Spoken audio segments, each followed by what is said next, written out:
Kalau Anda tahu permintaan Anda itu sesuai kehendak Allah, Anda tidak akan takut untuk memintanya. Anda juga tidak akan ragu kalau Tuhan tidak akan mendengarnya. Anda tidak akan bimbang kalau doamu tidak mempan. Loh, termasuk kalau kita berdoa untuk rezeki juga nggak apa-apa. Asal kita tahu hati kita berada di tempat yang tepat. Hati kita tidak nafsu tapi berharap kepada Tuhan. Daripada berharap pada manusia. Ya kan? Lebih baik kan kita menaruh harapan kepada Allah kita. Kepada Yehovah Jireh dia yang menyediakan. Jadi jangan rasa bersalah kalau kita minta sesuatu yang sifatnya jasmani.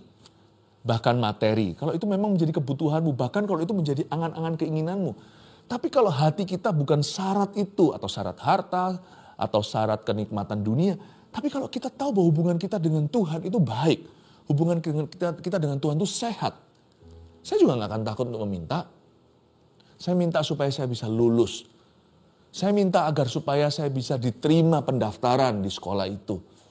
Ini kan bukan permintaan yang seolah-olah ministry saja. Ini kan bukan permintaan untuk memenangkan jiwa, tapi sebuah keperluan di dalam hidupmu. Aku minta ya Tuhan supaya aku mendapat jodoh. It's okay loh. Gak apa-apa. Tapi asal hati kita itu sudah berjalan dengan Tuhan. Nah kalau kita belum apa-apa, minta-minta tapi hati kita itu ada sesuatu yang belum dibereskan. Misalnya kita masih hidup di dalam kebencian. Dan kita masih terus jatuh bangun dalam hawa nafsu. Lain cerita kalau orang Kristen yang bergumul dengan itu. Tapi ada orang yang memang sengaja. Dan dia gak merasa bersalah. Setelah berbuat seolah-olah gak terjadi apa-apa. Lalu bisa begitu aja dalam pelayanan. Seolah-olah Tuhan itu bisa ditipu. Yang penting orang lain gak tahu. Kalau hatimu masih salah. Bereskan, benarkan itu. Berarti Anda belum berjalan dengan Roh Kudus.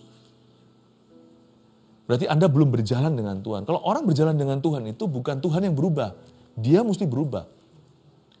Gak usah tunggu kita sempurna ya, baru kita minta. Kalau gitu kapan ya? Tapi asal di hatimu tahu bahwa hari ini Anda sudah berjalan dengan Tuhan dengan segenap hati dan kekuatan.